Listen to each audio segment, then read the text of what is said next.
My name is Sarah Bennett. I am 34, and for years, I told myself I could handle my family's sharp words, the comparisons, even the cold silences. But that Christmas night in my parents' house, when 25 guests gathered under glowing lights and polished silver, the mask of our perfect family slipped. One moment my father was raising a glass to tradition, and the next, his anger struck me harder than I ever imagined. My mother's laugh followed, my sister clapped, and the room turned against me. What happens when the people you trust most decide to humiliate you in public? Stay with me, because the choices I made after that night will leave you stunned. Let me take you back to where it began.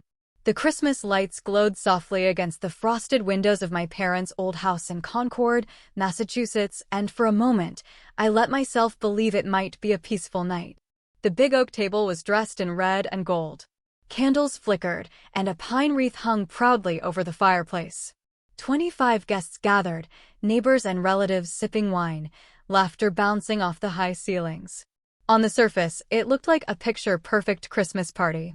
But under it all was a tension I could feel in my bones. My father, Richard Bennett, stood at the head of the table.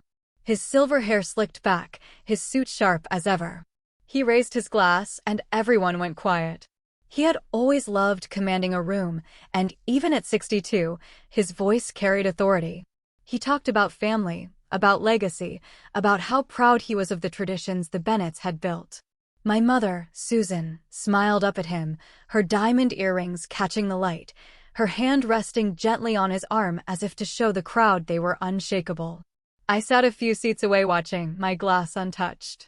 It had been years of strained visits and careful distance, and yet I came because the invitation had been written in my father's hand. Because a part of me still wanted to believe I mattered. When I was a little girl, I used to think the Bennett family was the kind of family other people envied. My father was building his construction business from the ground up, my mother was beautiful and social, and I was their golden child. For the first 8 years of my life, I was their pride and joy. Everything shifted the year my younger sister, Chloe, was born. She was blonde, blue-eyed, and from the moment she arrived, it was as though the sun rose and set on her. Overnight, I was no longer the star of their world, but the responsible one who should know better. As children, the difference between us became impossible to ignore. When Chloe scribbled all over my science project the night before the fair, my mother said, "Sister, share everything." In high school, it grew worse. Chloe sneaked into my closet and wore my prom dress, returning it with a wine stain down the side. I cried and begged my parents for help paying for cleaning, but they waved me off. When she crashed my car at 17, they bought her jewelry to cheer her up while I rode the bus to work. I told myself that if I worked harder, if I achieved more, they would notice me again. So I studied late into the night, earned scholarships, and pushed myself until I graduated top of my class. I was the first in the family to attend MIT, living in Boston on nothing but part-time jobs and determination. Every success I earned was mine alone. In my second year at the firm where I now work, I met David. He was steady and kind, a young corporate attorney with a warm smile. When we married 3 years later, my parents criticized the whole thing as cheap. But the greatest wound came when David and I discovered my struggle with endometriosis. We tried treatments, prayed through 2 miscarriages, and finally accepted that biological children might never be in our future. My mother called me a quitter. My father looked David in the eye and suggested he find a real woman. At holidays, Chloe would lift her glass and joke about the Barren branch of the family tree. The room always laughed, and I always excused myself to the bathroom to breathe through the sting of humiliation. We pulled back then. Fewer calls, shorter visits. I built a life with David, filled with friends who became family. Yet, despite everything, when the invitation arrived for my father's Christmas party, I drove to Concord believing this could be a new beginning. Then, at the dinner table, my father shifted the subject.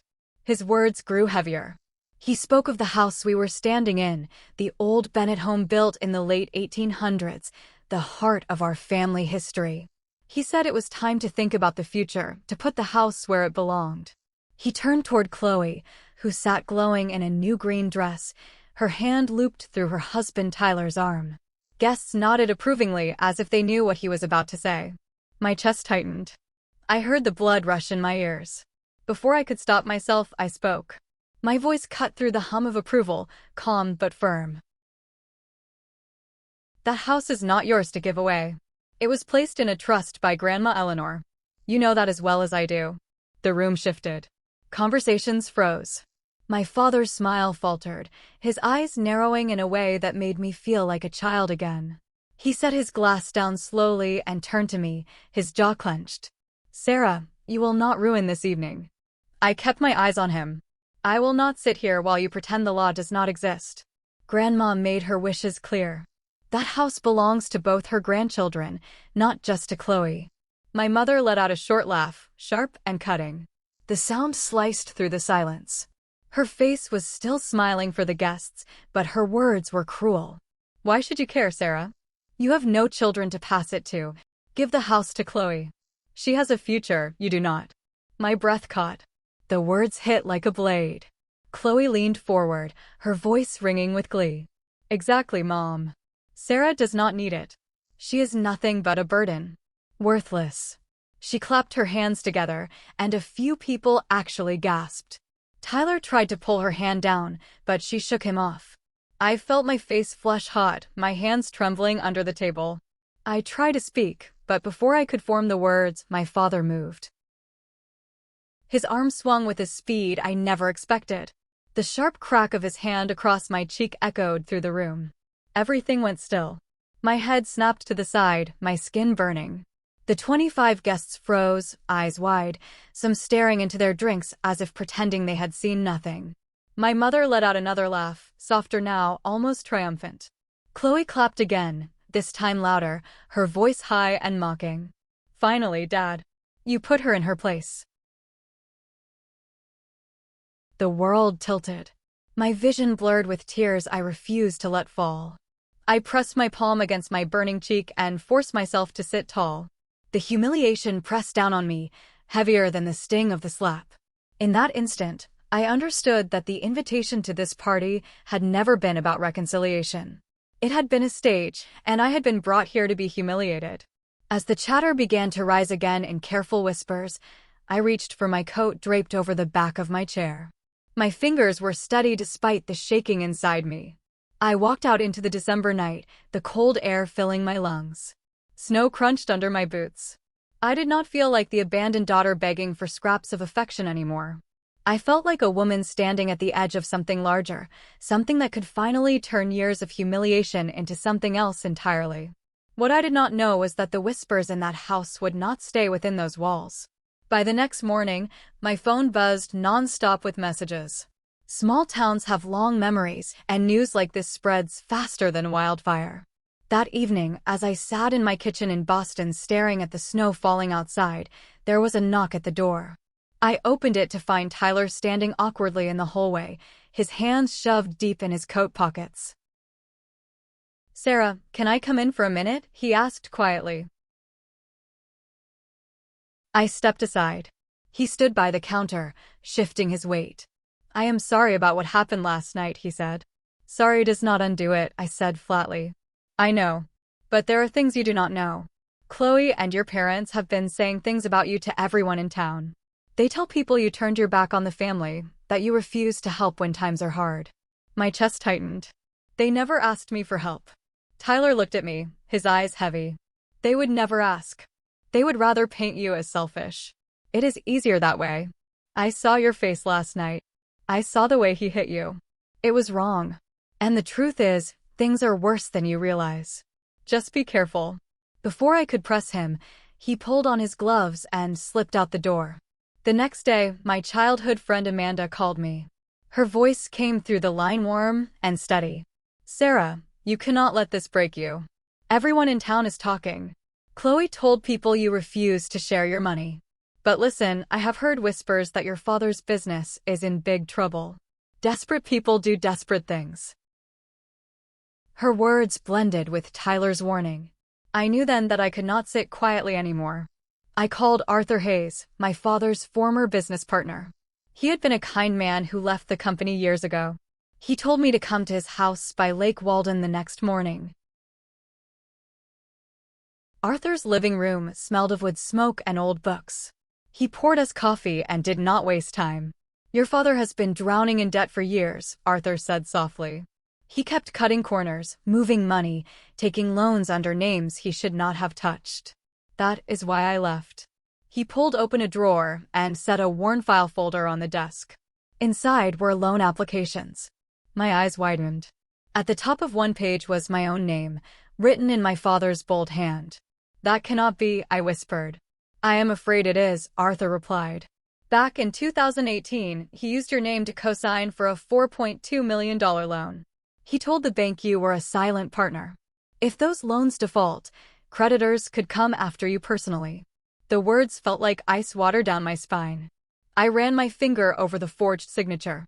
Years of discipline could all be swept away because my father had stolen my name. "He is desperate now," Arthur said firmly. "The company is bleeding money. Chloe and Tyler moved in with your parents because they could not make ends meet. Your father is clinging to the house as collateral. Gather proof, Sarah. Do not confront him yet. You need legal counsel." I drove back toward Boston, gripping the steering wheel. The humiliation of the slap had been cruel, but this was far more dangerous. He had stolen not only my dignity but my identity. I called Amanda back and asked for her help at the county office to see Grandma Eleanor's original will. The following morning, Amanda introduced me to her cousin Diane at the county records room. Diane pulled a thick binder from the shelf. "This is the original probate file," she explained. My fingers shook as I opened it. There it was, my grandmother's handwriting. The Bennett home was to remain in trust for 3 generations. It could not be sold or mortgaged without unanimous consent from both her grandchildren.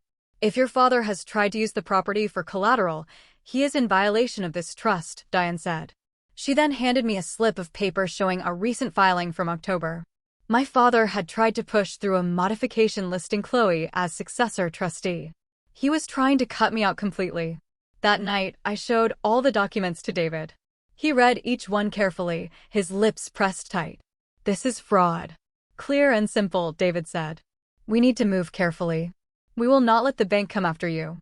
The next morning, David and I went to a bank downtown to meet with a loan officer. After doing some digging, the officer turned his monitor toward us. My name appeared on the screen again and again.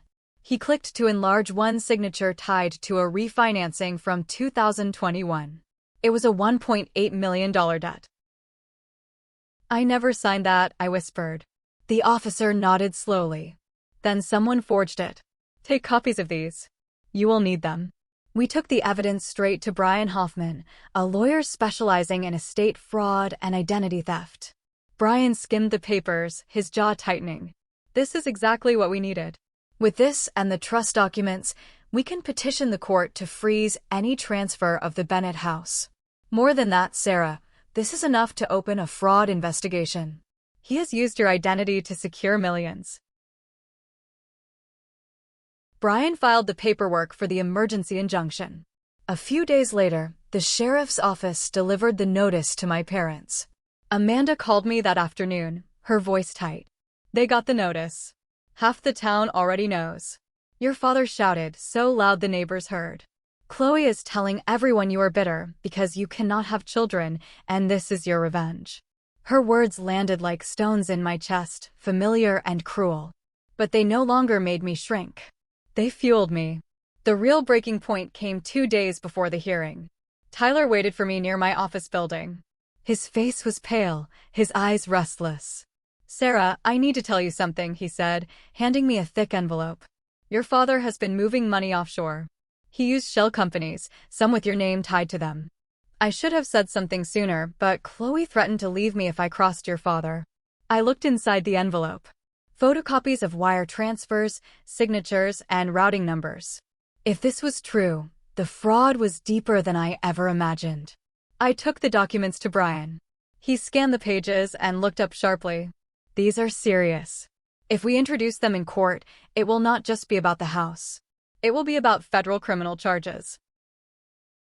The morning of the final hearing dawned gray and bitterly cold. I stood outside the courthouse with David beside me, clutching the folder of documents. Inside, the courtroom was full. Whispers echoed as familiar faces from Concord filled the benches. My parents sat at the front, my mother's chin lifted in defiance, my father's jaw clenched tight. Chloe sat between them, her glare fixed on me like a dagger. The judge entered, and the room fell silent. Barren rose and presented the motion. He laid out the trust documents first, reminding the court that my grandmother's will was ironclad. Then came the bank loans, the forged signatures, the wire transfers for $4.2 million, and the additional $1.8 million debt tied to offshore accounts. With each page entered into record, the weight of my father's deceit suffocated the room. When Barren finished, the judge turned to my father. "Mr. Bennett, do you have anything to say in your defense?" My father rose slowly, his voice loud but unsteady. "This is my family's business. My daughter abandoned us years ago, and now she wants to take everything." The judge raised a hand for silence. "Mr. Bennett, the document speaks for itself. The trust is binding, and these financial records clearly show a pattern of severe fraud." Gasps rippled through the room. My mother's face tightened, her knuckles white around her purse. Chloe shifted uncomfortably, her confidence cracking. The judge's ruling was swift. The Bennett home would remain in trust, untouchable without my consent. An independent review of the company's finances would begin immediately, and federal investigators would be notified of the forged documents and offshore accounts. My father's face went slack. My mother looked straight ahead, as if refusing to see the wreckage around her. Chloe buried her face in her hands for a moment, then glanced at me with a look that was part fury, part absolute fear. When the gavel struck, it felt like the air shifted. Years of silence, humiliation, and betrayal seemed to lift, replaced by something solid and final. I walked out of that courtroom into the cold January air, and for the first time in decades, I felt free. In the weeks that followed, the truth rippled through Concord. Neighbors who once whispered now apologized.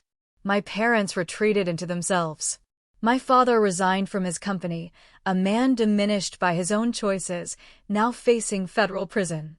My mother kept to her circle, but her laughter no longer rang as it once had. Chloe and Tyler left town quietly, their debts mounting and their reputations in ruins. I did not rejoice in their downfall, but I could not deny the sense of justice.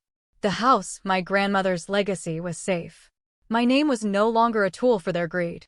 One Saturday, I drove out to the old Bennett home. I stood on the steps, my gloved hand resting on the railing, and whispered a thank you to my grandmother.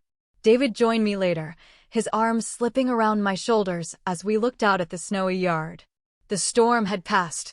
I had thought justice would feel like triumph, but instead, it felt like peace. A deep exhale after years of holding my breath. To those listening, I want to say this. Sometimes the hardest battles we fight are not in boardrooms or offices, but within our own families. The wounds cut deeper, the betrayals sting longer. But standing up for yourself does not mean you are cruel. It means you are brave enough to honor the truth.